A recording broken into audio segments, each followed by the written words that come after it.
Hey everybody, welcome. Thanks a lot for joining. My name is Matthew. Today we're going to put together all the hard work that we have done thus far, M0, M1, M2, M3. We're going to look at the entire public-facing money supply for the United States.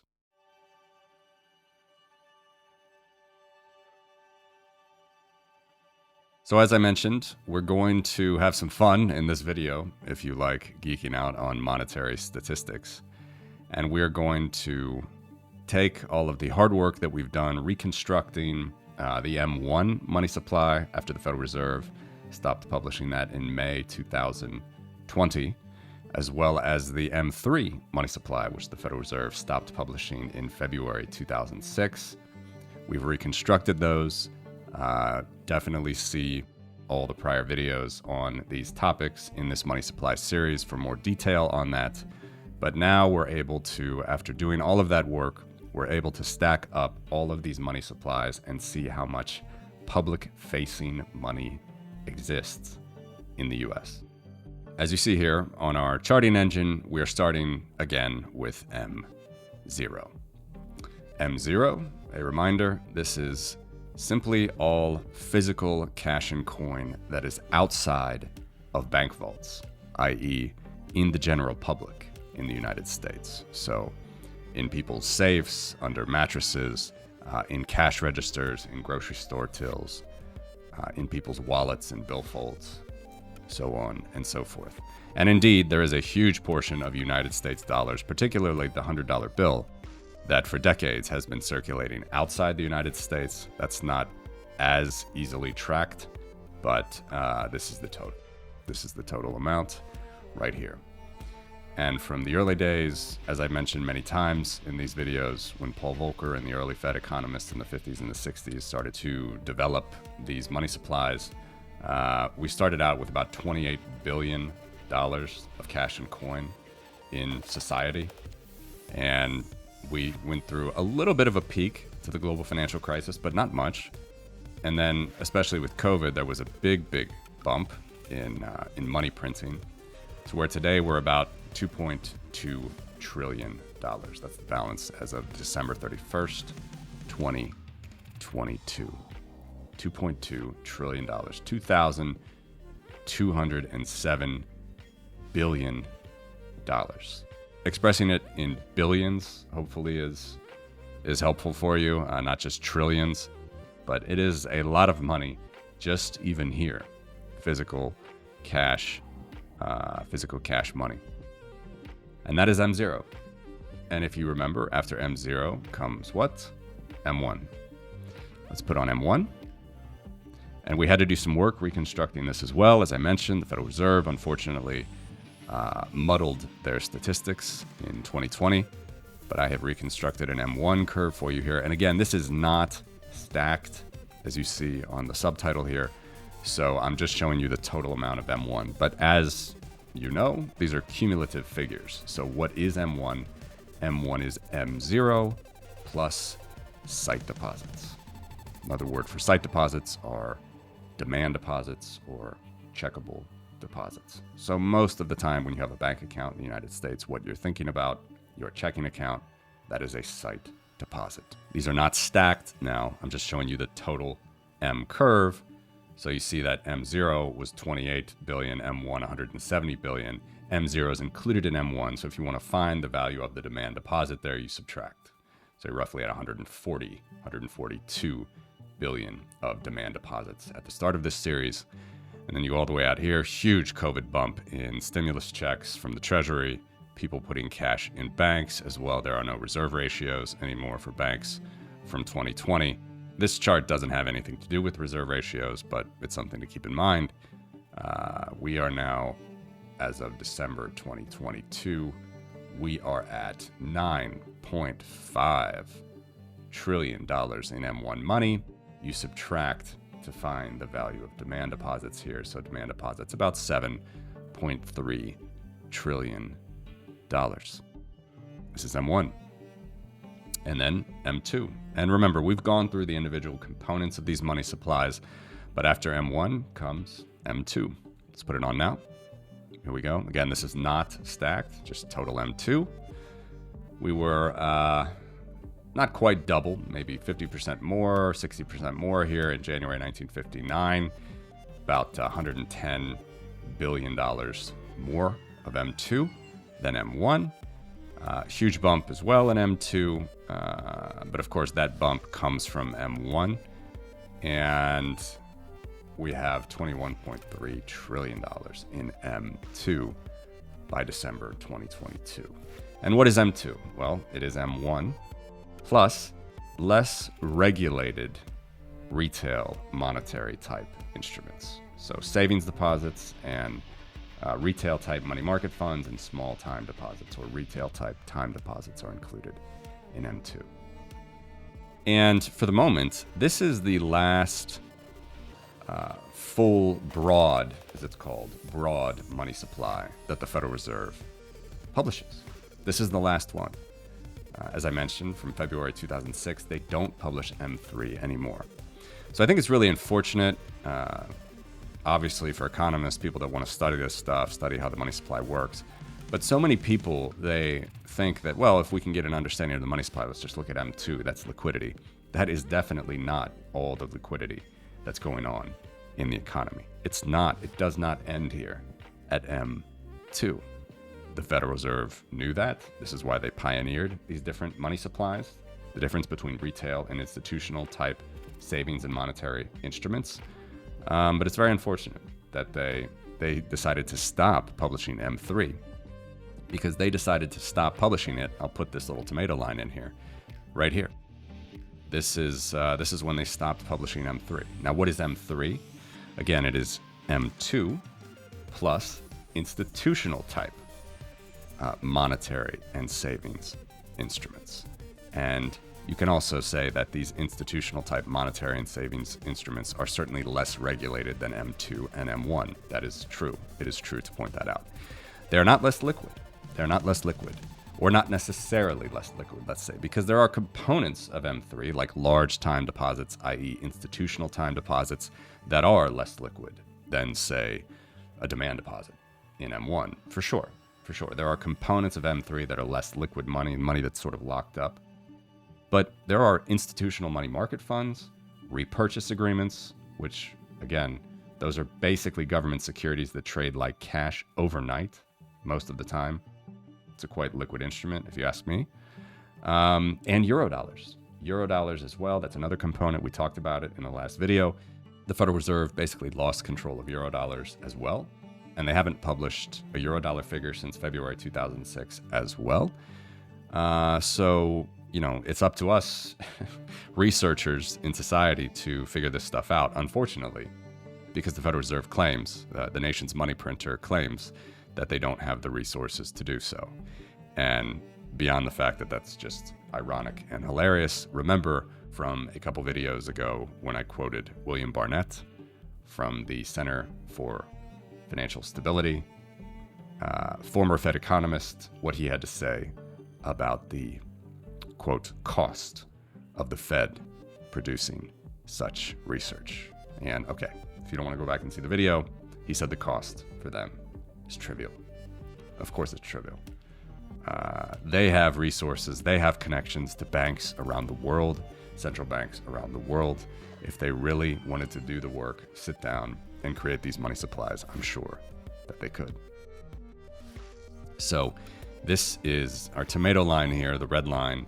This was the broadest money supply that was published by the Federal Reserve up until February 2006. And then from this point, economists just sort of gave up, threw up their hands, didn't want to do any work, and say, oh, well, it's M2 is now the most liquid money supply. It's not at all. It's not at all.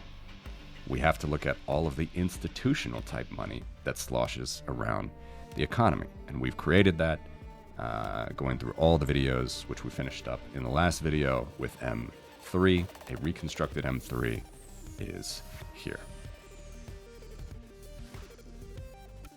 So you see that my reconstructed curve, taking in better repurchase agreement data, which thank goodness the Fed began publishing here in 2012. You see my timeline here. So you can actually make a backwards compatible M3 curve Large time deposit data is still published. Institutional money market funds you can back into because they publish total money market funds and they publish retail money market funds. So you can back into the institutional number. Some of this is quarterly, some of this is monthly, but you can do it. You can basically do it. And so from here, you can even see that when they stopped publishing in February 2006, they said the M3 money supply was $10.3 trillion or so. And as I am showing right here, it was at least $12.8 trillion because they weren't counting up all of the shadow banking repurchase agreements. Now, Eurodollars as well are included in my supply, but it's a very low-end estimate. I know that. Please see the video on Eurodollars if you want to learn more about that. I'm going to have to do much more work to show the growth of Eurodollars. It's huge.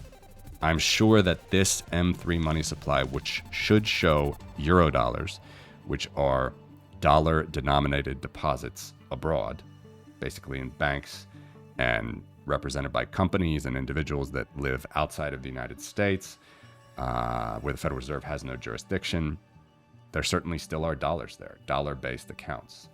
And those exist, and the Federal Reserve is not counting those. And they've even undercounted those before 2006. So there's a lot of work to be done to count up those Eurodollars. I'm going to make a run at it, but I'm nowhere near completing it.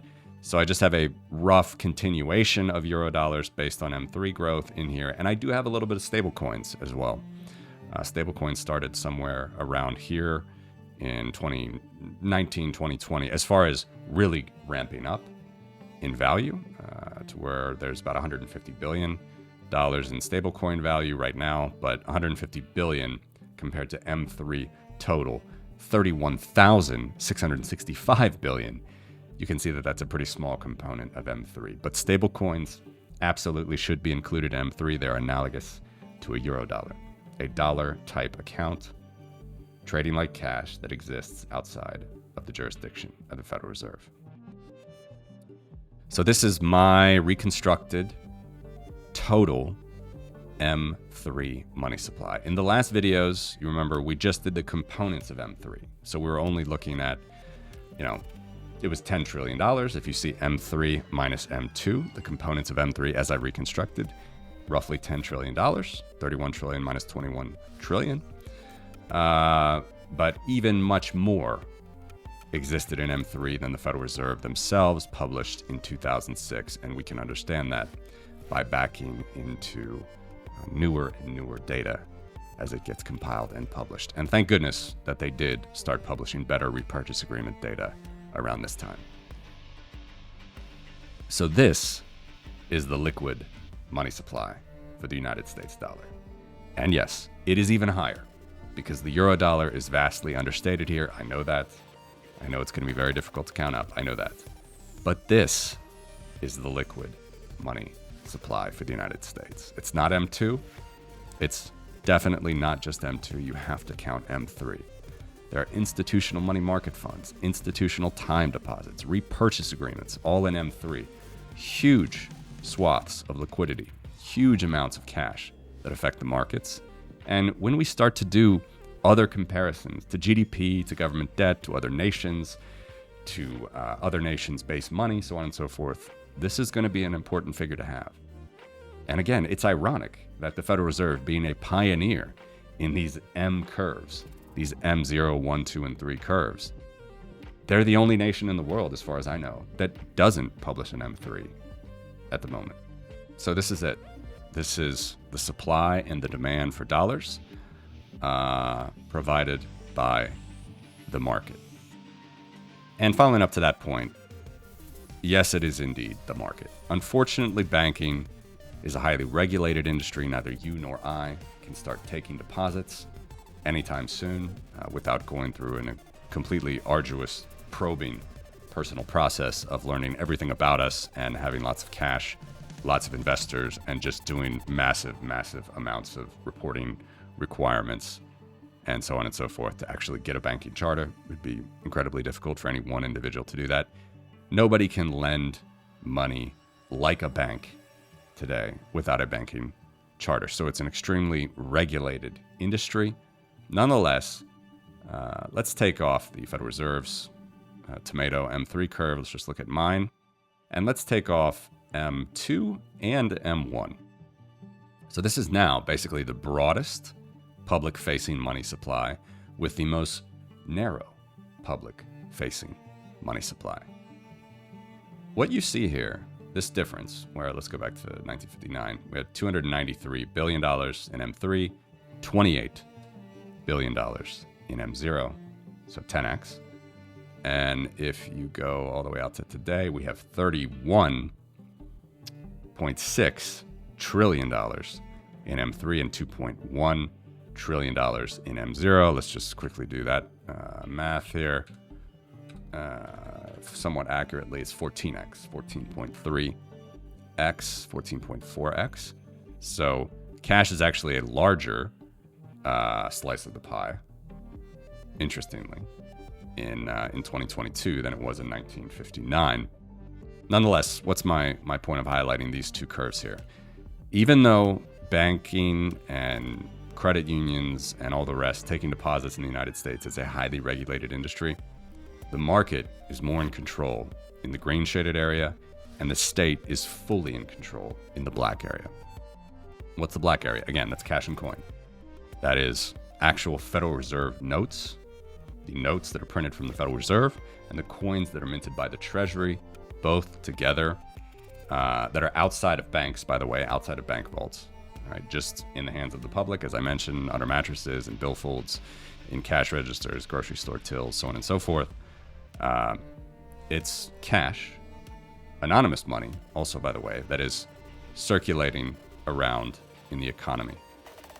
A very small proportion, actually, is government money versus private money.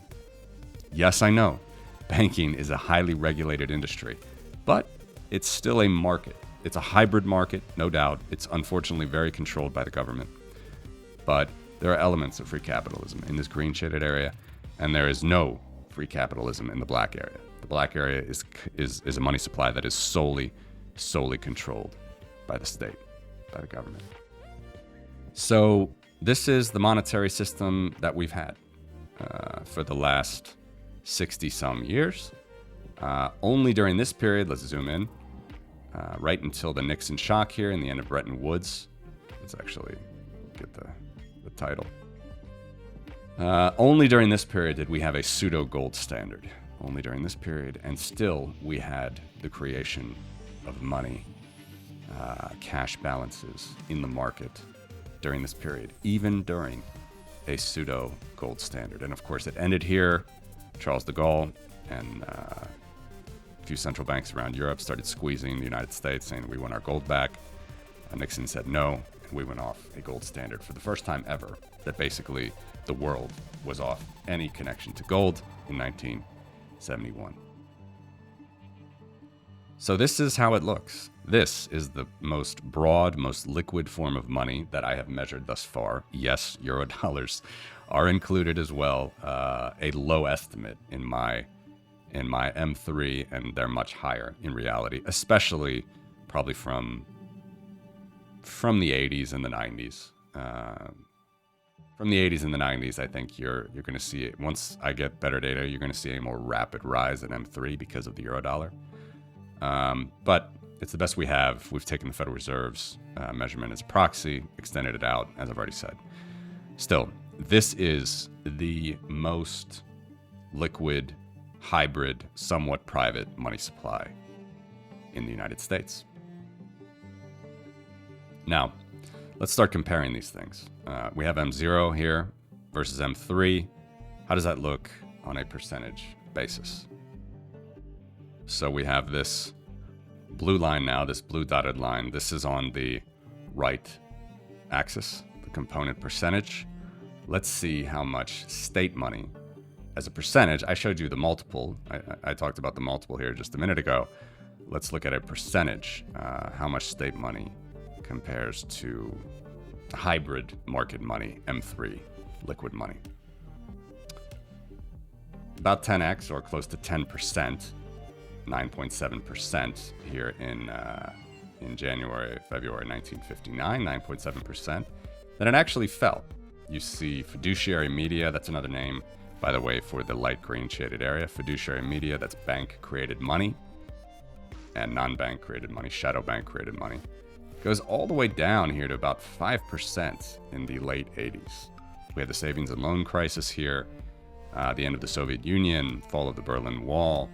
You see that non-state money, fiduciary media, fell a little bit as a proportion. State money increased. There's actually more demand for cash here and printing of cash in the mid-90s to about 6%, kind of falls again even before the global financial crisis, to where we get to the global financial crisis, and it's back down to about 4.8%. So only 4.8% state money versus non-state money, fiduciary media, that the public can see, and hold and work with, so on and so forth. 4.8% in October 2008.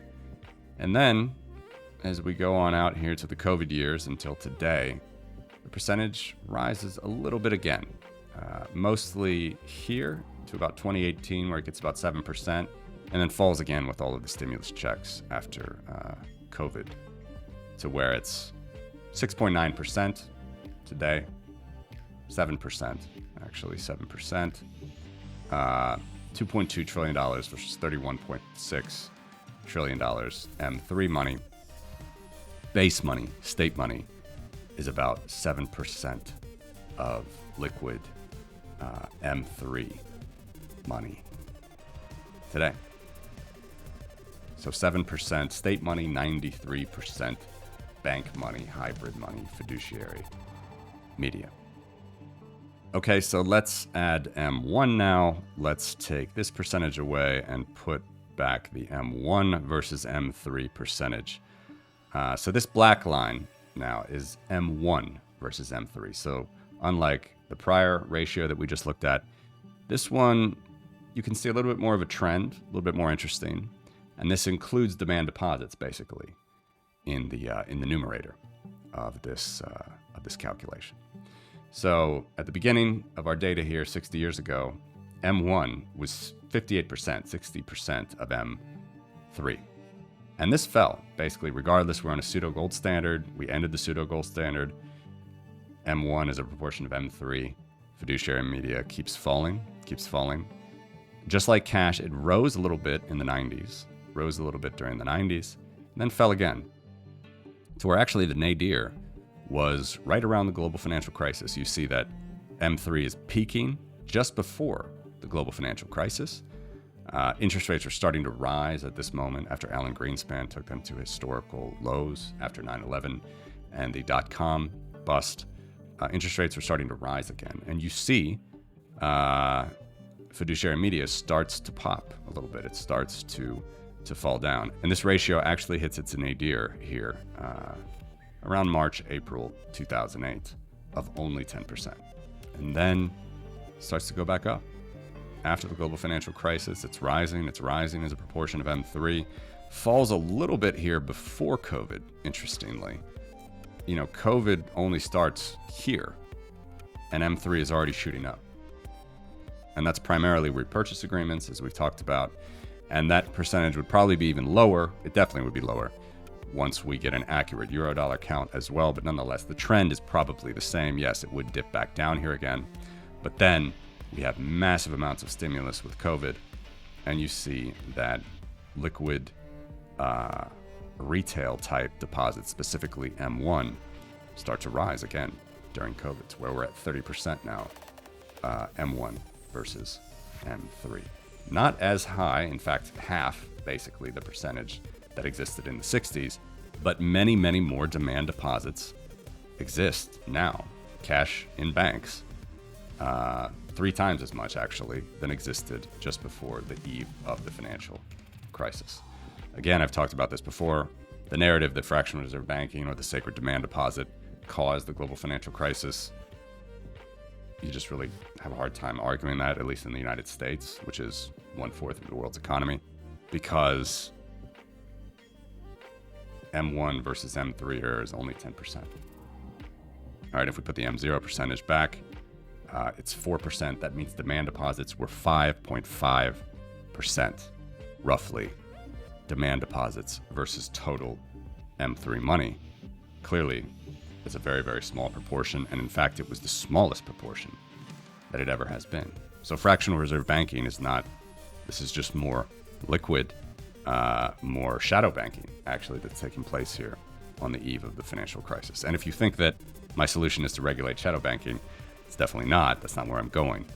I'm only pointing out that fractional reserve banking, or the presence of liquid demand deposits, are extremely low here on the eve of the financial crisis, and they decreased all the way from 1960. So let's take this off again. Let's leave the curves on, and let's now show M2, and let's actually take that percentage off and put M2 versus M3 now. So the trend is the same as we saw with the M1 trend. Look at M2 versus M3, 98.8% in 1960. Basically, M3 is very similar to M2 in 1960. Institutional money market flows, very, very small, and then they start to grow. Large time deposits, institutional money market funds, repos, all of these things are growing during this period, where this ratio is falling as a proportion of total M3 money. And it falls drastically to where you get to January 2008. Again, you get a low on the eve of the financial crisis. January, February, March 2008, 45% M2 versus M3, whereas it was 98% here. So again, it fell in half, basically, even more. 45% M2 versus M3, April 2008. And then we start to climb again. So as we move up here, closer to today, we have more retail type deposits. Remember, M2 is basically retail type money.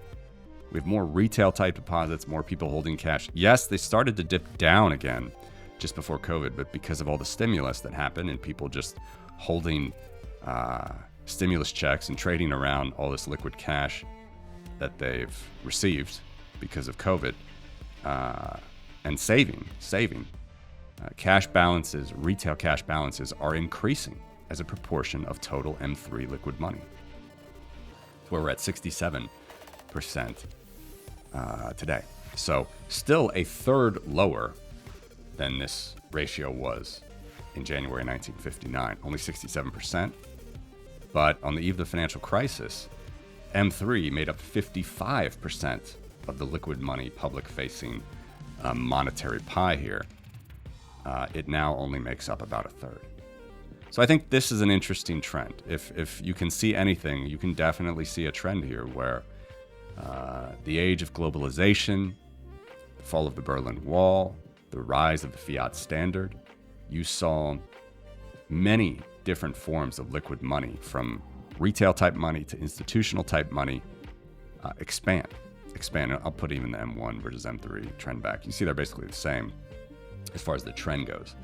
This is institutional money growing as a proportion of the pie, financial engineering, all of these things, to where we get to the global financial crisis, we're at an all-time low of these two metrics. And then they grow. This is a distinct change in trend from the global financial crisis. And I think what you can take from that is people still are more risk averse than they were pre-2008. Pre-2008, it was a different era. It was certainly a different monetary era, which we'll talk a lot about when we start to talk about base money. And people were taking more risks. Now, there's more cash in the system, and more cash as a retail component of the total.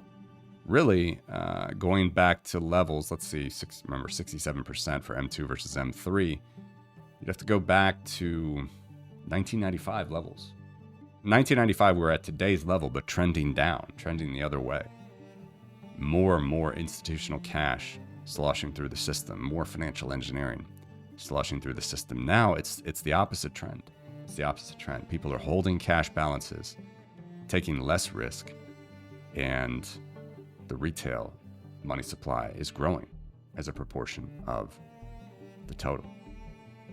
Let's take off this percentage, leave this, and I think this is probably a good way to end the video. You can see the main trend here, and this is how the United States liquid money supply works.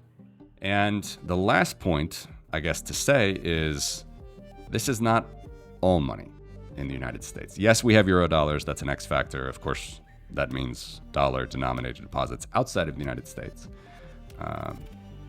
We have some euro dollars here, but we're definitely not catching all. That's true. We'll work on that. But this is, of course, I'm going to say this as I made it, a very well reconstructed and I think accurate representation of retail flows versus institutional flows of money and liquidity in the United States. And we'll be able to use this for many other comparisons as we go forward in future videos. But what I'm going to show you in the next video is the missing component to actually get the total economy money supply. As you see here in the subtitle, this is total public facing money.